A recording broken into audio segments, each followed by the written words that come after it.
ಒಂದು ಪ್ರಶ್ನೆ ಕೇಳ್ತೀನಿ ನಿಮ್ ಹತ್ರ. ಬೇರೆ ಏನೂ ಶುರು ಮಾಡೋ ಮೊದಲು ಇವತ್ತು ನಿಮ್ ಪಕ್ಕದ ಸ್ಟ್ರೀಟ್ನಲ್ಲಿ ಒಂದ್ ಮನುಷ್ಯ ಇದ್ದಾರೆ. ಎವ್ರಿ ವೀಕೆಂಡ್ ಹೊಸ ಕಾರ್, ಎವ್ರಿ ಫೆಸ್ಟಿವಲ್ ಹೊಸ ಗೋಲ್ಡ್ ಚೈನ್, ಇನ್ಸ್ಟಾಗ್ರಾಮ್ನಲ್ಲಿ 5 ಸ್ಟಾರ್ ಹೋಟೆಲ್ ಸ್ಟೋರಿ, ಮತ್ತೆ ಕ್ಲಬ್ ಮೆಂಬರ್ಶಿಪ್, ಮತ್ತೆ ಬ್ರೋ ಐ ಕ್ಲೋಸ್ಡ್ ಡೀಲ್, ಮತ್ತೆ ಒಂದು ಫ್ಲೆಕ್ಸ್. ನಿಮ್ಗೆ ಅನ್ಸತ್ತಾ ಇವನು ದೊಡ್ಡವನು, ಇವನು ರಿಚ್ ಅಂತ? ಸರಿ, ಅದೇ ಮನುಷ್ಯ 6 months ಲೇಟರ್ ಕ್ವಾಯಟ್ಲಿ ಅವನ್ ಕಾರ್ ಫೈನಾನ್ಸ್ ಕಂಪನಿಯಲ್ಲಿ ರೀಪೊಸೆಸ್ ಆಗ್ಬಿಟ್ಟು ಅವನ್ ಆಫೀಸ್ ರೆಂಟ್ ಕಟ್ಟಿಲ್ಲ 3 months, ಅವನ್ ವೈಫ್ನ ಗೋಲ್ಡ್ ಚಿಟ್ ಫಂಡ್ ಗಾಯ್ ಹತ್ರ ಪ್ಲೆಡ್ಜ್ ಆಗಿದೆ ಅಂತ ನಿಮ್ ತರಾದ್ ಬರುತ್ತೆ ಅಂತಾರ ಒಂದಿನ. ಆ ಯೋಚನೆನ ಹಿಡ್ಕೊಳ್ಳಿ ಡಿಯರ್ ಫ್ರೆಂಡ್. ಈಗ ಉತ್ತರ ಕೊಡಬೇಡಿ, ಯಾಕಂದ್ರೆ ಈಗ ನಿಮ್ ಗಟ್ ಆನ್ಸರ್ ಆಲ್ಮೋಸ್ಟ್ ಸರ್ಟನ್ಲಿ ತಪ್ಪು. ಮತ್ತೆ ಈ ವಿಡಿಯೋ ಮುಗಿಯುವ ಮೊದಲು ನಾನು ಅದನ್ನ ನಿಮ್ಗೆ ಪ್ರೂವ್ ಮಾಡ್ತೀನಿ. ಇದು ನಿಜ ಜೀವನದಲ್ಲಿ ಆಗಿದೆ ಡಿಯರ್ ಫ್ರೆಂಡ್. ನಿಮ್ಮ ಸ್ನೇಹ ವಲಯದಲ್ಲಿ, ನಿಮ್ಮ ರಿಲೇಟಿವ್ ಸರ್ಕಲ್ನಲ್ಲಿ. ಮತ್ತೆ ಭಯ ಹುಟ್ಟಿಸೋ ವಿಷಯ ಏನಂದ್ರೆ ಇದು ಒಂದು ಐಸೋಲೇಟೆಡ್ ಇನ್ಸಿಡೆಂಟ್ ಅಲ್ಲ. ಇದು ಒಂದು ಪ್ಯಾಟರ್ನ್, ಒಂದು ಸಿಸ್ಟಮ್, ಒಂದು ಸೈಕಲಾಜಿಕಲ್ ಟ್ರ್ಯಾಪ್, ಕಾನ್ಷಿಯಸ್ಲಿ ಆಗ್ಲಿ ಅನ್ಕಾನ್ಷಿಯಸ್ಲಿ ಆಗ್ಲಿ ಎಂಜಿನಿಯರ್ ಆಗಿರೋ. ಕರ್ನಾಟಕದ ಮಿಡಲ್ ಕ್ಲಾಸ್ ಮತ್ತು ಅಪರ್ ಮಿಡಲ್ ಕ್ಲಾಸ್ ಫ್ಯಾಮಿಲೀಸ್ನ 90% ಜನರನ್ನ ಲುಕಿಂಗ್ ರಿಚ್ ಮತ್ತೆ ಬೀಯಿಂಗ್ ರಿಚ್ ಅನ್ನೋದನ್ನ ಕನ್ಫ್ಯೂಸ್ ಮಾಡುವ ಹಾಗೆ. ಯಾಕಂದ್ರೆ ಇವತ್ತು ನಾವು ಮೋಟಿವೇಶನ್ ಮಾಡ್ತಿಲ್ಲ, ಹೌ ಟು ಬಿಕಮ್ ಅ ಕ್ರೋರ್ಪತಿ ಅಂತ ಹೇಳ್ತಿಲ್ಲ. ನಾವು ಮಾಡ್ತಿರೋದು ಅದಕ್ಕಿಂತ ಡೇಂಜರಸ್ ಮತ್ತೆ ಅದಕ್ಕಿಂತ ಯೂಸ್ಫುಲ್ ಆಗಿರೋ ಕೆಲಸ. ವೆಲ್ತ್ ಇಲ್ಯೂಷನ್ನ ಒಂದು post model. District by district, character by character, ನಮ್ಮದೇ ಕರ್ನಾಟಕದ ಉದ್ದಕ್ಕೂ ರಿಚ್ ಅಂತ ಕಾಣಿಸೋ ಮನುಷ್ಯ ಮತ್ತೆ ನಿಜವಾಗಿ ರಿಚ್ ಆಗಿರೋ ಮನುಷ್ಯನ ನಡುವಿನ ಎಕ್ಸಾಕ್ಟ್ ಸೈಕಲಾಜಿಕಲ್ ಬ್ಲೂ ಪ್ರಿಂಟ್ನ ನಾನು ನಿಮ್ಗೆ ತೋರಿಸ್ತೀನಿ. ಕೇಳಿ ಕೇರ್ಫುಲ್ ಆಗಿ, ಕರ್ನಾಟಕ ಸ್ಟೈಲ್. ಯಾಕಂದ್ರೆ ಈ ಒಂದೇ ವಿಡಿಯೋ ಇಂಟರ್ನಲೈಸ್ ಮಾಡ್ಕೊಂಡ್ರೆ ನಿಮ್ಮ wrong comparisons, wrong loans, wrong life decisions ನಿಂದ ಲಕ್ಷಗಟ್ಲೆ ರೂಪಾಯಿ ಉಳಿಸತ್ತೆ. ಒಂದು ಹೆಸರಿನಿಂದ ಶುರು ಮಾಡೋಣ. ಪ್ರಶಾಂತ್ ಬೆಳಗಾವಿಯಿಂದ ಒಂದು ಶುಗರ್ ಕೇನ್ ಟ್ರಾನ್ಸ್ಪೋರ್ಟ್ ಬಿಸ್ನೆಸ್ ನಡೆಸ್ತಾನೆ. ಅವನು ಓನ್ಸ್ ಮಾಡಿರೋದು ಒಂದು white Fortuner, tinted glass, alloy wheels. ಪ್ರತಿ ಉಗಾದಿಗೂ ಅವನೇ ಬೂಟ್ನಿಂದ ಸಿಹಿ ಹಂಚೋ ಮನುಷ್ಯ. ಕ್ಯಾಮೆರಾ ಫ್ರೆಂಡ್ಲಿ, ದೊಡ್ಡ ಧ್ವನಿಲಿ ಜನರಸ್. ಇಡೀ ತಾಲೂಕು ಅವನನ್ನ ಯಶಸ್ವಿ ವ್ಯಕ್ತಿ ಅಂತ ಕರೀತಾರೆ, ದ ಸಕ್ಸೆಸ್ಫುಲ್ ಮ್ಯಾನ್. ಆದ್ರೆ ಯಾರೂ ನೋಡದೇ ಇರೋದು ಏನಂದ್ರೆ ಆ ಫಾರ್ಚೂನರ್ ಒಂದು 7 year ಲೋನ್ ಮೇಲೆ ಇದೆ. EMI 42,000 ತಿಂಗಳಿಗೆ. ಅವನ್ ಕಾಂಟ್ರಾಕ್ಟಿಂಗ್ ಬಿಸ್ನೆಸ್ ಒಳ್ಳೆ ತಿಂಗಳಲ್ಲಿ 90,000 ನೆಟ್ ಮಾಡುತ್ತೆ.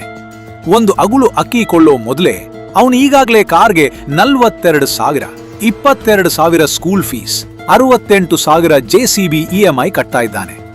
ಲೆಕ್ಕ ಹಾಕಿ ನೋಡಿ, 90,000 income, 1,32,000 fixed outflow. Prashanth rich ಅಲ್ಲ. ಪ್ರಶಾಂತ್ ಒಂದು ಸ್ಲೋ ಮೋಷನ್ ಕೊಲ್ಯಾಪ್ಸ್ ರನ್ ಮಾಡ್ತಿದ್ದಾನೆ. ನಿಪ್ಪಾಣಿಯಲ್ಲಿ ಒಂದು ಚಿಟ್ ಫಂಡ್ ಮತ್ತೆ ಒಂದಕ್ಕೊಂದು ಮಾತಾಡದೇ ಇರೋ 2 NBFCಗಳಿಂದ 2 ಪರ್ಸನಲ್ ಲೋನ್ಸ್ ಇಂದ ಪ್ಯಾಚ್ ಮಾಡಿಕೊಂಡು ಸೋಷಲಿ 3 ಹಳ್ಳಿಗಳಲ್ಲಿ ರಿಚೆಸ್ಟ್ ಮ್ಯಾನ್, ಫೈನಾನ್ಷಿಯಲಿ ಸೈಲೆನ್ಸ್ನಲ್ಲಿ ಮುಡುಕ್ತಾ ಇದ್ದಾನೆ. ಈಗ ಜಯಮ್ಮನ ಪರಿಚಯ ಮಾಡ್ಕೊಡಿ. ಶಿವಮೊಗ್ಗದ ಹತ್ರ ಒಂದು ಸಣ್ಣ ಹಳ್ಳಿ, 12 ಎಕರೆ ಅಡಿಕೆ ತೋಟ, ಇನ್ಹೆರಿಟೆಡ್. ಮತ್ತೆ 18 ವರ್ಷಗಳಲ್ಲಿ ನಿಧಾನವಾಗಿ ತಾಳ್ಮೆಯಿಂದ ಎಕ್ಸ್ಪ್ಯಾಂಡ್ ಮಾಡಿದ್ದು ಒಂದೊಂದೇ ಸಣ್ಣ ಪಾರ್ಸೆಲ್. ಅವರು ಡ್ರೈವ್ ಮಾಡೋದು, ಮಗನೇ ಜಾಸ್ತಿ ಡ್ರೈವ್ ಮಾಡೋದು. 10 ವರ್ಷದ ಡೆಂಟ್ ಆಗಿರೋ ಎರ್ಟಿಗ, 3 ವರ್ಷದ ಹಿಂದೆ ಗೇಟ್ಗೆ ತಗಲಿ ಡೆಂಟ್ ಆಗಿರೋ ಎಡಗಡೆ ಡೋರ್. ಯಾರೂ ಸರಿ ಮಾಡೋಕೆ ತಲೆ ಕೆಡಿಸ್ಕೊಂಡಿಲ್ಲ, ಯಾಕಂದ್ರೆ ಆ ಫ್ಯಾಮಿಲಿಗೆ ಡೆಂಟ್ ಒಂದು ಮಾತಾಡೋ ವಿಷಯನೇ ಅಲ್ಲ. ಅದೇ 3 ರೇಷ್ಮೆ ಸೀರೆಗಳು ಫಂಕ್ಷನ್ ಇಂದ ಫಂಕ್ಷನ್ಗೆ ಮತ್ತೆ ಮತ್ತೆ ಉಟ್ಕೊಂಡು ಸ್ವಲ್ಪನೂ ನಾಚಿಕೆ ಇಲ್ದೆ. ಮನೆ ಸಿಂಪಲ್, ಹಂಚಿನ ಮೇಲ್ಛಾವಣಿ, ಫ್ಯಾನ್ ಕೂಲ್ಡ್, ಫಾಲ್ ಸೀಲಿಂಗ್ ಇಲ್ಲ, ಇಂಪೋರ್ಟೆಡ್ ಟೈಲ್ ಇಲ್ಲ. ಇದು ಅವ್ರ ಸ್ವಂತ ಅಪ್ಪನಿಂದ ಕಲಿತ ಅಭ್ಯಾಸ. ಅವ್ರು ಹೇಳ್ತಿದ್ರು, ಯಾರಿಗೂ ಗೊತ್ತಾಗಬಾರ್ದು ಎಷ್ಟು ದೊಡ್ಡವರು ಅಂತ. ನೀವು ನಿಜವಾಗಿ ಎಷ್ಟು ದೊಡ್ಡವರು ಅಂತ ಯಾರಿಗೂ ಗೊತ್ತಾಗಬಾರ್ದು. ಮಗಳ ಹೆಸರಲ್ಲಿ ಡೆವಲಪಿಂಗ್ ಹೈವೇ ಸ್ಟ್ರೆಚ್ ಹತ್ರ 4 ಎಕರೆ ಈಗಾಗಲೇ ಇಟ್ಟಿದ್ದಾರೆ. 11 ವರ್ಷದ ಹಿಂದೆ 8 ಲಕ್ಷಕ್ಕೆ ಕೊಂಡಿದ್ದು ಇವತ್ತು ಕನ್ಸರ್ವೇಟಿವ್ಲಿ 90 ಲಕ್ಷಕ್ಕಿಂತ ಜಾಸ್ತಿ ಬೆಲೆ.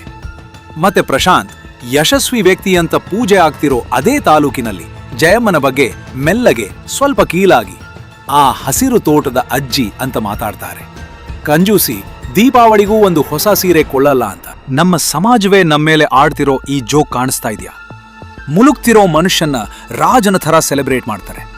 ನಿಜವಾಗಿ ಸೆಕ್ಯೂರ್ ಆಗಿರೋ ಹೆಂಗಸನ್ನ ಬೋರಿಂಗ್ ಅಂತ ಡಿಸ್ಮಿಸ್ ಮಾಡ್ತಾರೆ. ಇದು ಇವತ್ತು ನಿಮ್ಮ ತಲೆಯಲ್ಲಿ ಇಟ್ಕೋಬೇಕಾದ ಮೊದಲ ಡಾರ್ಕ್ ಲಾ.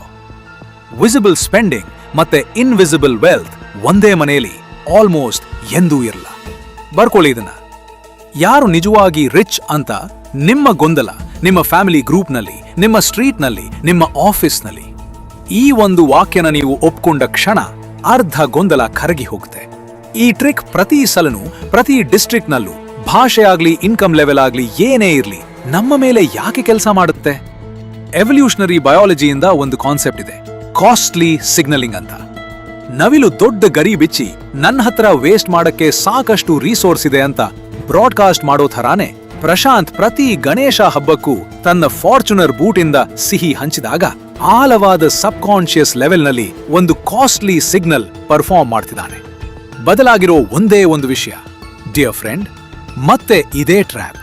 ಪ್ರಕೃತಿಲಿ ಆಗದ ಥರ ಮನುಷ್ಯ ಅಂಡರ್ಲೈಯಿಂಗ್ ರಿಸೋರ್ಸ್ ಇಲ್ಲದೇನೆ ಕಾಸ್ಟ್ಲಿ ಸಿಗ್ನಲ್ ಫೇಕ್ ಮಾಡಬಹುದು, ಗರಿಗಳನ್ನ ರೆಂಟ್ಗೆ ತಗೋಬಹುದು. ಅದೇ EMI ಅಂದ್ರೆ ಒಂದು ರೆಂಟೆಡ್ ಪೀಕಾಕ್ ಫೆದರ್ ನಿಮ್ಮ ಬ್ಯಾಂಕ್ ಅಕೌಂಟ್ ಒಳಗಡೆ ಸೈಲೆನ್ಸ್ ನಲ್ಲಿ ಕಿರುಚ್ತಿದ್ರು ಅಬಂಡನ್ಸ್ ಬ್ರಾಡ್ಕಾಸ್ಟ್ ಮಾಡಕ್ಕೆ ಬಿಡುತ್ತೆ. ಸಹಜವಾಗಿ ನೀವು ಅಂದ್ಕೋಬಹುದು, ಜೋರಾಗಿ ಖರ್ಚು ಮಾಡೋದು ಯಾವತ್ತೂ ಫೇಕ್, ಸೈಲೆಂಟ್ ಆಗಿ ಬದುಕೋದು ಯಾವತ್ತೂ ರಿಯಲ್ ಅಂತ. ಇಲ್ಲೇ ನಾನು ನಿಮ್ಗೊಂದು ಕರ್ಬಾಲ್ ಎಸೀತೀನಿ, ಯಾಕಂದ್ರೆ ಆ ಅಸಂಪ್ಷನ್ ತಪ್ಪು. ಮತ್ತೆ ಅದನ್ನ ತಪ್ಪಾಗಿ ಅರ್ಥ ಮಾಡ್ಕೊಂಡ್ರೆ ಇನ್ನೊಂದು ಕಡೆ ಅಪಾಯ ಇದೆ. ಇಬ್ರಾಹಿಂ ಸಾಹೇಬ್ರ ಪರಿಚಯ ಮಾಡ್ಕೊಳ್ಳಿ. ಹುಬ್ಬಳ್ಳಿ ಕಾಟನ್ ಮತ್ತೆ oil seed trading business 2 generation ಹಿಂದೆ ಅವರ ಅಜ್ಜ ಶುರು ಮಾಡಿದ್ದು. ಅವ್ರು ಲೌಡ್ ರಿಚ್, ಯಾವ ಅಪಾಲಜಿ ಇಲ್ದೆ, ದುಬಾರಿ ವಾಚ್ ಹಾಕೊಳ್ತಾರೆ, ಒಳ್ಳೆ ಕಾರ್ ಡ್ರೈವ್ ಮಾಡ್ತಾರೆ, ಫುಲ್ ಪೇಡ್, ನೋ ಲೋನ್. ಮತ್ತೆ ಪ್ರತಿ ವರ್ಷ ಒಂದು ದೊಡ್ಡ ಇಫ್ತಾರ್ ಹೋಸ್ಟ್ ಮಾಡ್ತಾರೆ. ಇಡೀ ಮೊಹಲ್ಲಾ ತಿಂಗಳುಗಟ್ಲೆ ಅದನ್ನ ಮಾತಾಡ್ತಾರೆ. ಪೇಪರ್ ಮೇಲೆ, ಹೊರಗಿಂದ ಆ ಇಫ್ತಾರ್ನಲ್ಲಿ ಅವ್ರನ್ನ ನೋಡಿದ್ರೆ ನೀವು ಅವರನ್ನ ಪ್ರಶಾಂತ್ ಇರೋ ಬಾಕ್ಸ್ಗೆ ಹಾಕ್ತೀರಿ. Big spender, big display, probably over extended. ಅವ್ರು ಹಾಗಲ್ಲ. ಇಲ್ಲಿದೆ ಎರಡನೇ ಡಾರ್ಕ್ ಲಾ, ಖರ್ಚಿನ ಫ್ರೀಕ್ವೆನ್ಸಿ ಮತ್ತೆ ಸ್ಟ್ರಕ್ಚರ್. ಖರ್ಚಿನ ಸೈಜ್ಗಿಂತ ಜಾಸ್ತಿ ಸತ್ಯ ತೋರಿಸತ್ತೆ. ಇಬ್ರಾಹಿಂ ಸಾಹೇಬ್ರ ದೊಡ್ಡ display one time, budgeted, cash flow approved, ಈಗಾಗಲೇ ಡೆಟ್ ಫ್ರೀ ಆಗಿರೋ ಬಿಸ್ನೆಸ್ ಮೇಲೆ ಕೂತಿದೆ. ಪ್ರಶಾಂತ್ರ ದೊಡ್ಡ ಡಿಸ್ಪ್ಲೇ ರಿಕರಿಂಗ್, ಕಂಪೌಂಡಿಂಗ್, ಬಾರೋಡ್ ಆಬ್ಲಿಗೇಷನ್, ಈಗಾಗಲೇ ಬ್ಲೀಡ್ ಆಗ್ತಿರೋ ಕ್ಯಾಶ್ ಫ್ಲೋ ಮೇಲೆ ಕೂತಿದೆ. 1 ವರ್ಷಕ್ಕೊಮ್ಮೆ ಆಗೋ ಸೆಲೆಬ್ರೇಷನ್, ಪ್ರಾಫಿಟ್ ಇಂದ ಕಟ್ಟಿದ್ದು. ಇನ್ನೊಂದು ಪ್ರತಿ ತಿಂಗಳ ಗಾಯ. ಹೊರಗಿಂದ ಇಬ್ರು ಒಂದೇ ತರ ಖರ್ಚು ಮಾಡ್ತಿರೋ ಹಾಗೆ ಕಾಣ್ತಾರೆ. ಬ್ಯಾಂಕ್ ಸ್ಟೇಟ್ಮೆಂಟ್ ಒಳಗಡೆ ಒಬ್ಬ ಕೋಟೆ, ಇನ್ನೊಬ್ಬ ಹೈಟೈಡ್ನಲ್ಲಿರೋ ಮರಳಿನ ಕೋಟೆ. ಒಂದು ವಾಚ್, ಒಂದು ಕಾರ್, ಒಂದು ವೆಡ್ಡಿಂಗ್ ವಿಡಿಯೋ ನೋಡಿ ನೀವು ವೆಲ್ತ್ನ ಜಡ್ಜ್ ಮಾಡಕ್ಕಾಗಲ್ಲ. ಅವ್ರಿಗದು ಹೇಗ್ ಸಿಕ್ಕಿತು ಮತ್ತೆ ಅದನ್ನ ಇಟ್ಕೊಳ್ಳಕ್ಕೆ ಪ್ರತಿ ತಿಂಗಳ ಎಷ್ಟು ಕಾಸ್ಟ್ ಆಗತ್ತೆ ಅಂತ ಕೇಳಬೇಕು. ಈಗ ತುಮಕೂರಿಗೆ ಹೋಗೋಣ. ಒಬ್ಬ ಕಿರಾಣಿ ಅಂಗಡಿ ಮಾಲೀಕ ಮಂಜುನಾಥ್ ಅಣ್ಣ. ಅವರ ಅಂಗಡಿ ಏನೂ ವಿಶೇಷ ಇಲ್ಲ, ಸಣ್ಣದು, ಸ್ವಲ್ಪ ಇಕ್ಕಟ್ಟು. ಅದೇ ಬಣ್ಣ ಮಾಸಿದ ಚೆಕ್ ಶರ್ಟ್ ಬಹುತೇಕ ಪ್ರತಿದಿನ. Hero Splendor 2011 model, kick start ಮಾತ್ರ, ಸೆಲ್ಫ್ ಸ್ಟಾರ್ಟ್ ಇಲ್ಲ. ಸೆಲ್ಫ್ ಸ್ಟಾರ್ಟ್ ಮೋಟರ್ಗೆ ಖರ್ಚಾಗುತ್ತೆ, ಅಡ್ಜಸ್ಟ್ ಮಾಡ್ಕೊಳ್ಳೋಣ. ಅವ್ರ ಮಕ್ಕಳು ಸಣ್ಣವರಿದ್ದಾಗ ಆ ಸ್ಪ್ಲೆಂಡರ್ ಮೇಲೆ ಶಾಲೆಗೆ ಇಳಿಸಿದಾಗ, ಅವರ ಕ್ಲಾಸ್ಮೇಟ್ಸ್ SUV ನಲ್ಲಿ ಬಂದಾಗ ಸ್ವಲ್ಪ ನಾಚ್ಕೊಳ್ತಿದ್ರು. ಆ ಊರಲ್ಲಿ ಯಾರಿಗೂ ಏನೂ ಗೊತ್ತಿರಲಿಲ್ಲ. ಅವರ ದೊಡ್ಡ ಮಗ ವಿದೇಶದ ಯೂನಿವರ್ಸಿಟಿ ಒಂದರ ಮಾಸ್ಟರ್ಸ್ ಪ್ರೋಗ್ರಾಮ್ಗೆ ಪೂರ್ತಿ ಸೆಲ್ಫ್ ಫಂಡೆಡ್, ಯಾವ ಎಜುಕೇಶನ್ ಲೋನ್ ಇಲ್ಲದೆ ಸೇರ್ಕೊಳ್ಳೋ ತನಕ. ಆಮೇಲೆ ಜನ ಗೊಂದಲದಲ್ಲಿ ಕೇಳಕ್ ಶುರು ಮಾಡಿದ್ರು, ಎಷ್ಟು ಮನಿ ಇದ್ರು, ಹೇಗೆ ಪೇ ಮಾಡಿದ್ರೋ ಇವರು. 18 ವರ್ಷದಿಂದ ಸೈಲೆಂಟ್ ಆಗಿ ಮಂಜುನಾಥಣ್ಣ ಪ್ರತಿ ದಿನದ ಅಂಗಡಿ ಸಂಪಾದನೆಯಿಂದ ಒಂದು ಫಿಕ್ಸ್ಡ್ ಪರ್ಸೆಂಟೇಜ್, ಫಿಕ್ಸ್ಡ್ ಅಮೌಂಟ್ ಅಲ್ಲ, ಪರ್ಸೆಂಟೇಜ್. ಈ ವಿಡಿಯೋಯಲ್ಲಿ ಬೇರೆ ಯಾವುದಕ್ಕಿಂತ ಈ ವ್ಯತ್ಯಾಸ ಮುಖ್ಯ. Recurring deposits. ಸ್ಮಾಲ್ ಟೌನ್ಸ್ನಲ್ಲಿ SIP ಬಗ್ಗೆ ಯಾರಿಗೂ ಗೊತ್ತೇ ಇಲ್ಲದ ಕಾಲದಲ್ಲಿ ಶುರು ಮಾಡಿದ ಒಂದು ಮ್ಯೂಚುವಲ್ ಫಂಡ್ SIP ಮತ್ತೆ ತುಮಕೂರಿನ ಹೊರವಲಯದಲ್ಲಿ ಲ್ಯಾಂಡ್ ಆಲ್ಮೋಸ್ಟ್ ಉಚಿತಕ್ಕೆ ಕೊಡ್ತಿದ್ದಾಗ ಕೊಂಡ 2 ಕಮರ್ಷಿಯಲ್ ಪ್ರಾಪರ್ಟೀಸ್ಗೆ ಸೇರಿಸ್ತಾ ಇದ್ರು. ಇವತ್ತಿನ ನೆಟ್ ವರ್ತ್ ಕನ್ಸರ್ವೇಟಿವ್ಲಿ 4 ಕೋಟಿ ರೂಪಾಯಿಗಿಂತ ಜಾಸ್ತಿ. ಕ್ಲಿಕ್ಕಿಂಗ್ ಫ್ಯಾನ್ ಕಿರಾಣಿ ಅಂಗಡಿ ಮೇಲಿರೋ ಮನುಷ್ಯ ಸೆಲ್ಫ್ ಸ್ಟಾರ್ಟ್ ಇಲ್ಲದ ಸ್ಪ್ಲೆಂಡರ್ 4 ಕೋಟಿ ರೂಪಾಯಿ. ಅವರು ಈಗಲೂ ಅದೇ ತರ ಚೆಕ್ ಶರ್ಟ್ ಹಾಕೊಳ್ತಾರೆ, ಯಾಕಂದ್ರೆ ಶರ್ಟ್ 100 ಸಲ ಹೊಸದು ತೊಟ್ಕೊಂಡ್ರೆ ಅದು ಬ್ಯಾಂಕ್ ಬ್ಯಾಲೆನ್ಸ್ನ 2 ಮಾಡಲ್ಲ. ನಿಜವಾಗ್ಲೂ ಪ್ರಾಮಾಣಿಕವಾಗಿ ಕೇಳ್ಕೊಳ್ಳಿ ನಿಮ್ಮನ್ನ ನೀವೇ. ನಿಮಗಿಂತ ಫ್ಲಾಶಿಯಾದ ಕಾರ್ ಇರೋರನ್ನ ನೋಡಿ ನನ್ನ ಹತ್ರ ಯಾಕಿಲ್ಲ ಇದು ಅನ್ನೋ ಆ ಸಣ್ಣ ಪಿಂಚ್ ಕೊನೆ ಸಲ ಯಾವಾಗ ಅನ್ಸಿತು? ಇವತ್ತೇ ಇರ್ಬೋದು. ಯಾರದ್ದು ದುಬೈ ಟ್ರಿಪ್ ಸ್ಕ್ರೋಲ್ ಮಾಡ್ತಾ. ಬಿಹೇವಿಯರಲ್ ಸೈಕಾಲಜಿಯಲ್ಲಿ ಇದಕ್ಕೆ ಹೆಸರಿದೆ ಸೋಷಿಯಲ್ ಕಂಪ್ಯಾರಿಸನ್ ಬಾಯಸ್. ಮತ್ತೆ ಇದೇ ಕರ್ನಾಟಕದ ಉದ್ದಕ್ಕೂ ಬೇರೆ ಯಾವ ಸೈಕಲಾಜಿಕಲ್ ಟ್ರಿಗರ್ಗಿಂತ ಜಾಸ್ತಿ EMIಗಳಿಗೆ, ಚಿಟ್ ಫಂಡ್ ಡಿಸಾಸ್ಟರ್ಸ್ಗಳಿಗೆ ಫಂಡಿಂಗ್ ಮಾಡಿದೆ. ಇದು ಬರೀ ಹಳ್ಳಿ ಕತೆ ಅಲ್ಲ, ಬೆಂಗಳೂರಿಗೆ ತರೋಣ. ರಾಕೇಶ್ ಮತ್ತೆ ದೀಪಾ ಒಂದೇ ಕಂಪನಿಗೆ ಒಂದೇ ವರ್ಷ ಐಡೆಂಟಿಕಲ್ ಪ್ಯಾಕೇಜ್ ಜೊತೆ ಸೇರ್ಕೊಳ್ತಾರೆ. 2 ವರ್ಷದೊಳಗೆ ರಾಕೇಶ್ ಕಾರ್ಗೆ ಅಪ್ಗ್ರೇಡ್ ಆಗ್ತಾನೆ, ಪ್ರೀಮಿಯಂ 2 ಬೆಡ್ರೂಮ್ಗೆ, ಪ್ರತಿದಿನ food order, 4 OTT subscriptions. 0% interest EMI ಮೇಲೆ ಪ್ರತಿ ವರ್ಷ ಹೊಸ ಫೋನ್, ಫ್ರೀ ಕ್ರೆಡಿಟ್ ಅಂತ ಏನೂ ಇಲ್ಲ. ಕಾಸ್ಟ್ ಬೇರೆ ಹೆಸರಲ್ಲಿ ಅಡಗಿಸಿಟ್ಟಿರುತ್ತೆ. ಕ್ರೆಡಿಟ್ ಕಾರ್ಡ್ ಬಿಲ್ ಪ್ರತಿ ತಿಂಗಳು ರೆಂಟ್ಗೆ ಮ್ಯಾಚ್ ಆಗುತ್ತೆ. ಲಿಂಕ್ಡ್ಇನ್ಗೆ ಅವನು ಮೇಡ್ ಇಟ್. ಒಳಗೊಳಗೆ ಗೊತ್ತಿದೆ, ಒಂದು ಎಮರ್ಜೆನ್ಸಿ ಬಂದ್ರೆ ನಾನು ಡೂಮ್ಡ್. ದೀಪಾ 3 ವರ್ಷ ಅದೇ 1 ಬೆಡ್ರೂಮ್ ಫ್ಲಾಟ್ನಲ್ಲೇ ಇದ್ಲು. ರೂಮ್ಮೇಟ್ ಜೊತೆ ರೆಂಟ್ ಹಂಚ್ಕೊಂಡು ಅವಳ ಲೈಫ್ ಸ್ಟೈಲ್ ಇನ್ಕಮ್ನ ಲೀಡ್ ಮಾಡೋಕ್ಕಿಂತ ಲ್ಯಾಗ್ ಮಾಡಬೇಕು ಅಂತ ಬಯಸಿದ್ಲು. ಪ್ರಾವಿಡೆಂಟ್ ಫಂಡ್ ಮ್ಯಾಕ್ಸ್ ಮಾಡ್ಕೊಂಡ್ಲು. ಮಾಡೆಸ್ಟ್ SIP ಶುರು ಮಾಡಿದ್ಲು. ಕ್ರೆಡಿಟ್ ಕಾರ್ಡ್ನ ಕನ್ವೀನಿಯನ್ಸ್ ಟೂಲ್ ಆಗಿ ಮಾತ್ರ ಬಳಸಿದ್ಲು. 4 ವರ್ಷದ ನಂತರ ಅವಳ ವಿಸಿಬಲ್ ಲೈಫ್ ಕಡಿಮೆ ಇಂಪ್ರೆಸಿವ್ ಆಗಿ ಕಾಣುತ್ತೆ. ಆದ್ರೆ 11 ಲಕ್ಷ ಮ್ಯೂಚುವಲ್ ಫಂಡ್, 0 ಡೆಟ್ ಮತ್ತೆ ಅವಳ ಮೊದಲ ಫ್ಲಾಟ್ಗೆ ಸೆಲ್ಫ್ ಫಂಡೆಡ್ ಡೌನ್ ಪೇಮೆಂಟ್, ಒಂದೇ ಸ್ಟಾರ್ಟಿಂಗ್ ಲೈನ್. ಒಬ್ರು 1 ಕೆಟ್ಟ ತಿಂಗಳ ದೂರದಲ್ಲಿ ಕ್ರೈಸಿಸ್ಗೆ, ಇನ್ನೊಬ್ರು ಈಗ ತಮ್ಮ ಮೊದಲ ಅಪ್ರಿಶಿಯೇಟಿಂಗ್ ಆಸೆಟ್ ಕೊಂಡ್ಕೊಂಡಿದ್ದಾರೆ. ಫಾರ್ಚುನರ್ ಐಫೋನ್ ಆಯ್ತು, ಆದ್ರೆ ಟ್ರ್ಯಾಪ್ ಅದೇ. ನಮ್ಮ ಮೆದುಳು ಈ ತಪ್ಪಿಗೆ ಪ್ರತಿ ಸಲ ಯಾಕೆ ಬೀಳುತ್ತೆ? ಇದು ಸ್ಪ್ರೆಡ್ ಶೀಟ್ ಇವ್ಯಾಲ್ಯೂಯೇಟ್ ಮಾಡಕ್ಕೆ ಕಟ್ಟಿದ್ದಲ್ಲ, ವಿಸಿಬಲ್ ಫಿಸಿಕಲ್ ರಿಸೋರ್ಸ್ ಸಿಗ್ನಲ್ಸ್ ಓದೋಕೆ ಕಟ್ಟಿದ್ದು. ಯಾಕಂದ್ರೆ ಮಾನವ ಇತಿಹಾಸದ ಬಹುತೇಕ ಸಮಯ ಸಾಲ ಇರ್ಲಿಲ್ಲ, EMI ಇರ್ಲಿಲ್ಲ. ಬೇರೆ ಟ್ರೈಬ್ ಮೆಂಬರ್ ಹತ್ರ ವಿಸಿಬಲ್ ಆಗಿ ಜಾಸ್ತಿ ಇದ್ರೆ ಅವ್ರ ಹತ್ರ ನಿಜವಾಗ್ಲೂ ಜಾಸ್ತಿ ಇರ್ತಿತ್ತು. ಕಳೆದ 50-60 ವರ್ಷಗಳಲ್ಲಿ ಮಾತ್ರ easy consumer credit, EMIS, buy now pay later apps ಬಂದ ಮೇಲೆ ಈ ಪುರಾತನ ಶಾರ್ಟ್ಕಟ್ ಸ್ಪೆಕ್ಟ್ಯಾಕ್ಯುಲರ್ಲಿ ತಪ್ಪಾಗಿ ಹೋಗಿದೆ. ನಾವು ಮಾಡರ್ನ್ EMI ಪವರ್ಡ್ ಇಕಾನಮಿ ಮೇಲೆ ಐಸ್ ಏಜ್ ಸಾಫ್ಟ್ವೇರ್ ರನ್ ಮಾಡ್ತಿದ್ದೀವಿ. ಯಾರೂ ತಮ್ಮ EMI ಸ್ಕೆಡ್ಯೂಲ್ ಇನ್ಸ್ಟಾಗ್ರಾಮ್ನಲ್ಲಿ ಪೋಸ್ಟ್ ಮಾಡಲ್ಲ. ಯಾರೂ chit fund reminder message post ಮಾಡಲ್ಲ. ನಿಮ್ಮ ಪೂರ್ತಿ ಪ್ರೈವೇಟ್ ಫೈನಾನ್ಷಿಯಲ್ ರಿಯಾಲಿಟಿನ ಬೇರೆಯವರ ಕ್ಯೂರೇಟೆಡ್ ಹೈಲೈಟ್ ರೀಲ್ ಜೊತೆ ನೀವು ಕಂಪೇರ್ ಮಾಡ್ತಿದ್ದೀರಿ. ಮತ್ತೆ ಆ ಜಗಳ ಶುರುವಾಗೋ ಮೊದಲೇ ನಿಮ್ಮ ವಿರುದ್ಧ ರಿಗ್ ಆಗಿತ್ತು. ಇವತ್ತು ರಾತ್ರಿಯಿಂದಾನೇ ಇದನ್ನೆಲ್ಲ ಹೇಗ್ ಬಳಸೋದು? 4 ಚೂಪಾದ ಟೆಸ್ಟ್ ಕೊಡ್ತೀನಿ, ಆಮೇಲೆ 3 ಮಾಡಬೇಕಾದ ಕೆಲಸ ಕೊಡ್ತೀನಿ. Test 1, depreciation ratio.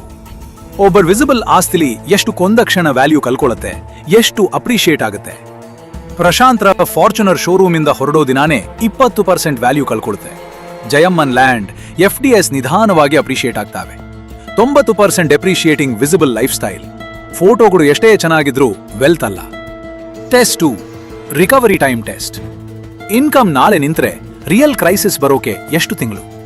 ಪ್ರಶಾಂತ್ಗೆ 1 ತಿಂಗಳಿಗಿಂತ ಕಡಿಮೆ. ಮಂಜುನಾಥ್ ಅಣ್ಣಗೆ ರೆಂಟಲ್ ಇನ್ಕಮ್ 1 ವರ್ಷಗಟ್ಲೆ ಸಂಪಾದಿಸುತ್ತೆ. ಥಿಂಗ್ಸ್ ಚೆನ್ನಾಗಿ ನಡೀತಿರುವಾಗ ಡಿಸ್ಪ್ಲೇ ಮಾಡೋದು ವೆಲ್ತ್ ಅಲ್ಲ, ಕೆಟ್ಟಾಗ ಸರ್ವೈವ್ ಆಗೋದೇ wealth. Test 3, explanation complexity test. ನಿಜವಾಗಿ ರಿಚ್ ಆಗಿರೋರ ಉತ್ತರ ಬೋರಿಂಗ್ ಇರುತ್ತೆ. ಖರ್ಚು ಕಂಟ್ರೋಲ್ ಮಾಡದೆ, ಲ್ಯಾಂಡ್ನಲ್ಲಿ ಹಾಕ್ದೆ, ವೇಟ್ ಮಾಡದೆ.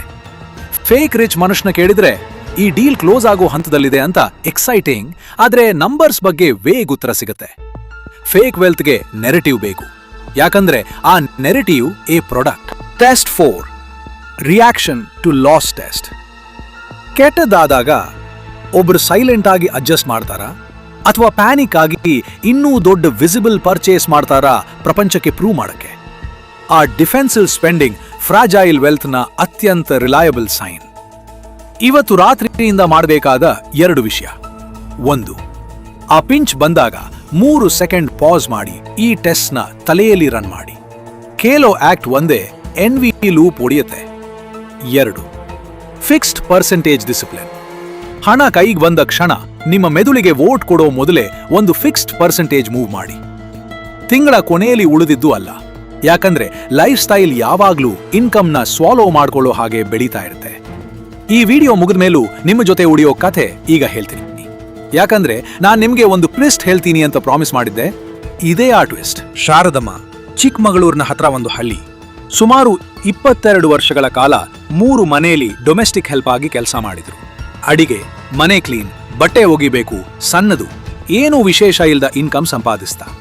ಅವ್ರದ್ದೇ ಫ್ಯಾಮಿಲಿ ವರ್ಷಗಟ್ಟಲೆ ಅವರ ಜಿಪುಣತನ ಅಂತ ಕರೀತಿದ್ದನ್ನ ಮೆಲ್ಲಗೆ ಗೇಲಿ ಮಾಡ್ತಿತ್ತು. ಚಿಕ್ಕ ಮಗ ಇನ್ಸಿಸ್ಟ್ ಮಾಡೋ ತನಕ ಟೆಲಿವಿಷನ್ ಕೊಂಡಿರ್ಲಿಲ್ಲ. 2 ದಶಕಗಳಲ್ಲಿ 1 ಸಲಾನೂ ಅವರ ಸ್ವಂತ ಬರ್ತ್ಡೇಗೆ ಹೊಸ ಸೀರೆ ಕೊಂಡ್ಕೊಂಡಿರ್ಲಿಲ್ಲ. ಬಸ್ ಸ್ಟ್ಯಾಂಡ್ನಲ್ಲಿ ಅವ್ರ ಜೊತೆ ಇರೋಕೆ ಮೊಮ್ಮಕ್ಕಳೇ ನಾಚ್ಕೊಳ್ಳೋ ಥರ ರಬ್ಬರ್ ಚಪ್ಲಿ ಹಾಕ್ತಿದ್ರು. ಆದ್ರೆ ಪ್ರತಿ ತಿಂಗಳು ಯಾವ ಎಕ್ಸೆಪ್ಷನ್ ಇಲ್ದೆ ಗಂಡ 2 ತಿಂಗಳ ಆಸ್ಪತ್ರೆ ವಾಸ ಇದ್ದ ವರ್ಷದಲ್ಲೂ ಸಹ ಒಂದು ಸಣ್ಣ ಆಲ್ಮೋಸ್ಟ್ ಇನ್ವಿಸಿಬಲ್ ಅಮೌಂಟ್, ಕೆಲವೊಮ್ಮೆ 200 ರೂಪಾಯಿ, ಒಳ್ಳೆ ತಿಂಗಳಲ್ಲಿ 1000 ರೂಪಾಯಿ ಒಂದು ಪೋಸ್ಟ್ ಆಫೀಸ್ ರಿಕರಿಂಗ್ ಡೆಪಾಸಿಟ್ ಸ್ಕೀಮ್ಗೆ ಹಾಕ್ತಿದ್ರು. ಒಬ್ಬ ಒಳ್ಳೆ ಬ್ಯಾಂಕ್ ಎಂಪ್ಲಾಯಿ 2000 ಆರಂಭದ ವರ್ಷಗಳಲ್ಲಿ ಅವರು ಒಂದು ₹100 ನೋಟ್ ಜೊತೆ ಭಯದಿಂದ ಒಳಗೆ ಹೋದಾಗ ತಾಳ್ಮೆಯಿಂದ ವಿವರಿಸಿದ್ದ ಸ್ಕೀಮ್. 22 ವರ್ಷ ಡಿಯರ್ ಫ್ರೆಂಡ್, ₹200, ₹400, ಕೆಲವೊಮ್ಮೆ 1000 ಸೈಲೆಂಟ್ ಆಗಿ ಇನ್ವಿಸಿಬಲ್ ಆಗಿ ಕಾಂಪೌಂಡ್ ಆಗ್ತಾ ಇತ್ತು. ಇಡೀ ಊರು ಅವರನ್ನ ಜಿಪುಣಿ ಅಂತ, ಬಡವಿ ಅಂತ ಕರೀತಾ ಪ್ರತಿ ಹಬ್ಬಕ್ಕೂ ಬಹಿರಂಗವಾಗಿ ಕನಿಕರ ಪಡ್ತಿತ್ತು. 3 ವರ್ಷದ ಹಿಂದೆ ಅವರ ಮಗಳ ಮದುವೆ ಆಯಿತು. ಶಾರದಮ್ಮ ಇಡೀ ಮದುವೆ ಖರ್ಚು ನಗದಾಗಿ ಸಾಲದಾಗಿ ಸಾಲ ಇಲ್ದೆ ಕಟ್ಟಿದ್ರು. ಅದೇ ಸಮಯದಲ್ಲಿ ವರ್ಷಗಟ್ಟಲೆ ಅವರನ್ನ ಗೇಲಿ ಮಾಡಿದ 2 ಫ್ಯಾಮಿಲೀಸ್ ತಮ್ಮ ಮಗಳಂದಿರ ಜಾಸ್ತಿ ಇಂಪ್ರೆಸಿವ್ ಆದ ಮದುವೆಗಳಿಗೆ ವೆಡ್ಡಿಂಗ್ ಲೋನ್ EMIs ನಲ್ಲಿ ಮುಡುಕ್ತಿದ್ರು. ಇದೇ ಟ್ವಿಸ್ಟ್ ಡಿಯರ್ ಫ್ರೆಂಡ್. ಇಡೀ ಊರು ಕನಿಕರಪಟ್ಟ ಮನುಷ್ಯ ಆ ರೂಮ್ನಲ್ಲಿ ಯಾರಿಗೂ ಪರ್ಫಾರ್ಮ್ ಮಾಡದೇ ಇದ್ದ ಒಬ್ಬರೇ ಮನುಷ್ಯ. ಬಡವರ ಥರ ಕಾಣೋರು ಕೆಲವೊಮ್ಮೆ ಅತ್ಯಂತ ಡಿಸಿಪ್ಲಿನ್ಡ್ ಸಿಸ್ಟಮ್ಸ್ ರನ್ ಮಾಡ್ತಿರ್ತಾರೆ. ಶ್ರೀಮಂತರ ಥರ ಕಾಣೋರು ಕೆಲವೊಮ್ಮೆ ಅತ್ಯಂತ ಫ್ರೆಜೈಲ್ ಸಿಸ್ಟಮ್ಸ್ ರನ್ ಮಾಡ್ತಿರ್ತಾರೆ. ಈಗ ವಾಪಸ್ ಬರೋಣ. ಆ ಆರಂಭದಲ್ಲಿ ನಾನ್ ಕೇಳಿದ ನಿಮ್ಮ ಸ್ಟ್ರೀಟ್ನ ಮನುಷ್ಯನ ಹತ್ರ, ಅವನು ನಿಜವಾಗ್ಲೂ ರಿಚ್ ಇದಾನೋ ಇಲ್ವೋ ಇನ್ನೂ ನಿಮಗೆ ಗೊತ್ತಿಲ್ಲ. ಇದೇ ಪೂರ್ತಿ ಪಾಯಿಂಟ್ ಡಿಯರ್ ಫ್ರೆಂಡ್. ಒಂದು ಕಾರ್, ಒಂದು ಗೋಲ್ಡ್ ಚೈನ್, ಒಂದು ಇನ್ಸ್ಟಾಗ್ರಾಮ್ ಸ್ಟೋರಿಯಿಂದ ನಿಮಗೆ ಗೊತ್ತಾಗಬೇಕು ಅಂತ ಇರ್ಲೇ ಇಲ್ಲ. ಈಗ ಇವತ್ತು ನೀವು ಇನ್ಕಂಪ್ಲೀಟ್ ಸಿಗ್ನಲ್ಸ್ ಆಧಾರಿತ ಬೇರೊಬ್ಬರ ಜಡ್ಜ್ ಮಾಡ್ತಿರೋ ಆಡಿಯನ್ಸ್, ಮತ್ತೆ ಈಗ ಬೇರೆ ಯಾರೋ ನಿಮಗೆ ಅದೇ ಥರ ಮಾಡ್ತಾ ಇದ್ದಾರೆ. ಈ ಧನಿಸು ದುಬಾರಿ ಸೈಕಲಿಂದ ಹೊರಗೆ ಬರೋ ಒಂದೇ ಸೇನ್ ದಾರಿ ಅಂದ್ರೆ ಆಡಿಯನ್ಸ್ ಚಪಾಳೆಗೆ ನಿಮ್ಮ ಜೀವನ ಆಪ್ಟಿಮೈಸ್ ಮಾಡೋದನ್ನ ನಿಲ್ಲಿಸಿ ನಿಮ್ಮ ಸ್ವಂತ ಪ್ರೈವೇಟ್ ಅನ್ಗ್ಲಾಮರಸ್ ಕಂಪೌಂಡಿಂಗ್ ಪೀಸ್ಗೆ ಆಪ್ಟಿಮೈಸ್ ಮಾಡೋದು. ಬೇರೆ ಯಾರ ಅಡ್ಮಿರೇಷನ್ ಬೇಕಾಗದೇ ಇರೋ ಪೀಸ್, ಯಾಕಂದ್ರೆ ಅದು ಸುಮ್ಮನೆ ಸೈಲೆಂಟ್ ಆಗಿ ಅನ್ಡಿನಯಬಲ್ ಆಗಿ ರಿಯಲ್ ಆಗಿರುತ್ತೆ. ಹೋಗೋ ಮೊದಲು ಒಂದು ಕೊನೆ ವಿಷಯ. ಮತ್ತೆ ಇಲ್ಲಿ ನಾನು ಕೇರ್ಫುಲ್ ಆಗಿರ್ಬೇಕು, ಯಾಕಂದ್ರೆ ಇದು 2 ದಾರಿಲಿ ಹೋಗ್ಬೋದು. ಇದನ್ನ ನೋಡ್ತಾ ಪ್ರಶಾಂತ್ ಅವರ ಕಥೆಲಿ ಅಥವಾ ರಾಕೇಶ್ ಅವರ ಕಥೆಲಿ ಅಥವಾ ಬಸವರಾಜ್ ಅವರ ಕಥೆಲಿ ನೀವು ಮೆಚ್ಚೋ ಯಾರನ್ನಾದ್ರೂ ಸ್ವಲ್ಪ ಜಾಸ್ತಿನೇ ಗುರುತಿಸಿದ್ರೆ ಅನ್ಹೆಲ್ತಿ ರೆಸ್ಪಾನ್ಸ್ ಅಂದ್ರೆ ಸ್ಮಗ್ನೆಸ್, ಸುಪೀರಿಯರ್ ಫೀಲ್ ಮಾಡೋದು, ಒಳಗೊಳಗೆ ಅವರನ್ನ ಜಡ್ಜ್ ಮಾಡೋದು. ದಯವಿಟ್ಟು ಹಾಗೆ ಮಾಡಬೇಡಿ. ಅದೇ ಕಾಯಿಲೆ ಬೇರೆ ಮುಖವಾಡ ಹಾಕೊಂಡಿದೆ ಅಷ್ಟೇ. ನಿಮ್ಮ ಸ್ವಂತ ಪ್ರೋಗ್ರೆಸ್ ಬದಲಿಗೆ ಬೇರೊಬ್ಬರ ಫ್ರೆಜಿಲಿಟಿಯಿಂದ ನಿಮ್ಮ ವರ್ತ್ ಏರ್ಕೊಳ್ತಿದ್ದೀರಿ. ಹೆಲ್ತಿ ರೆಸ್ಪಾನ್ಸ್ ಅಂದ್ರೆ ಸೈಲೆಂಟ್ ಕಂಪ್ಯಾಷನ್ ಜೊತೆ ಸೈಲೆಂಟ್ ರಿಸಾಲ್ವ್. ಕಂಪ್ಯಾಷನ್ ಯಾಕಂದ್ರೆ ಇವ್ರು ಯಾರು ಎದ್ದೇಳದೆ ಈ ಟ್ರಾಪಿಕ್ ಸಿಕ್ಕಿಕೊಳ್ಬೇಕು ಅಂತ ಆಯ್ಕೆ ಮಾಡಲಿಲ್ಲ. ನಾವೆಲ್ಲ ಈಜೋ ಅದೇ ಎವಲ್ಯೂಷನರಿ ವೈರಿಂಗ್, ಅದೇ ಸೋಷಿಯಲ್ ಪ್ರೆಷರ್ಗೆ ಪ್ರತಿಕ್ರಿಯಿಸ್ತಿದ್ರು. ಮತ್ತೆ ರಿಸಾಲ್ವ್ ಯಾಕಂದ್ರೆ ಈಗ ಈ ಪ್ಯಾಟರ್ನ್ಗೆ ಹೆಸರು ಕೊಟ್ಟು ಬಿಡಿಸಿ ನೋಡಬಹುದಾದ ಮೇಲೆ ಗೊತ್ತಿಲ್ಲ ಅನ್ನೋ ಎಕ್ಸ್ಕ್ಯೂಸ್ ನಿಮಗೆ ಇನ್ನಿಲ್ಲ. ಇಗ್ನೊರೆನ್ಸ್ ಒಂದೇ ಸಲ ಸರಿಯಾದ ಎಕ್ಸ್ಕ್ಯೂಸ್ ಡಿಯರ್ ಫ್ರೆಂಡ್. ಇವತ್ತಿನಿಂದ ನಿಮಗೆ ಆ ಎಕ್ಸ್ಕ್ಯೂಸ್ ಸೈಲೆಂಟ್ ಆಗಿ ಮುಗಿಯುತ್ತೆ. ಮತ್ತೆ ಇದ್ರಲ್ಲಿ ಯಾವ ಭಾಗ ಆದ್ರೂ ನಿಮ್ಮ ಸ್ವಂತ ಜೀವನಕ್ಕೆ ಬೇಜಾರಾಗೋ ಥರ ಹತ್ರ ಅನ್ಸಿದ್ರೆ ದಯವಿಟ್ಟು ಅದು ನಾಚಿಕೆ ಆಗ್ಬಿಡ್ಬೇಡಿ. ಆ ಬೇಜಾರಾಗುವಿಕೆ ಇನ್ಫಾರ್ಮೇಶನ್ ಆಗಿರ್ಲಿ, ಶಿಕ್ಷೆ ಅಲ್ಲ, ಯಾವ ಅನೌನ್ಸ್ಮೆಂಟ್ ಇಲ್ಲ, ಬರೀ ಒಂದು ಸಣ್ಣ ಅಡ್ಜಸ್ಟ್ಮೆಂಟ್. ಆಮೇಲೆ ಇನ್ನೊಂದು, ಒಂದು ದಿನ ಬೇರೆ ಯಾರೋ ಈ ತರ ಒಂದು ವಿಡಿಯೋ ನೋಡ್ತಾ ನೀವು ಇದನ್ನ ಹೇಗ್ ಕಟ್ಟಿದ್ರಿ ಅಂತ ಆಶ್ಚರ್ಯ ಪಡೋ ತನಕ. ಡಿಯರ್ ಫ್ರೆಂಡ್, ಇದು ನಿಮ್ಮ ಜೀವನದ ಒಬ್ಬ ಮನುಷ್ಯನ ಬಗ್ಗೆ ಬೇರೆ ಥರ ಯೋಚಿಸೋ ಹಾಗೆ ಮಾಡಿದ್ರೆ ಕಮೆಂಟ್ಸ್ನಲ್ಲಿ ಹೇಳಿ. ಪ್ರತಿಯೊಂದನ್ನು ನಾನು ಓದ್ತೀನಿ. ಇವತ್ತು ಇದನ್ನ ನಿಜವಾಗ್ಲೂ ಕೇಳಬೇಕಾದ ಒಬ್ಬ ಸ್ನೇಹಿತರ ಜೊತೆ ಶೇರ್ ಮಾಡಿ. ಅವರನ್ನ ಮುಜುಗರ ಮಾಡಕ್ಕೆ ಅಲ್ಲ, ಒಂದು ವಿಡಿಯೋ ಕೆಲವೊಮ್ಮೆ ಫ್ಯಾಮಿಲಿ ಹೇಳಕ್ಕಾಗದ್ದನ್ನ ಹೇಳಬಹುದು ಅನ್ನೋ ಕಾರಣಕ್ಕೆ. ನಿಮ್ಮೊಡನೆ ಈ ಚಾನೆಲ್ ಅಲ್ಲಿ ಮತ್ತೆ ಸಿಗೋಣ ನೆಕ್ಸ್ಟ್ ವಿಡಿಯೋ ಅಲ್ಲಿ. ನಿಲ್ಲಿ, ನಿಮ್ಮ ಅಂದಾಜು, ನಿಮ್ಮ ಸ್ವಂತ ಗೌರವ, ನಿಮ್ಮ ಪೀಸ್ ಆಫ್ ಮೈಂಡ್, ಅದೇ ನಿಜವಾದ ವೆಲ್ತ್. ಸಿಗೋಣ ನೆಕ್ಸ್ಟ್ ವಿಡಿಯೋ ಅಲ್ಲಿ.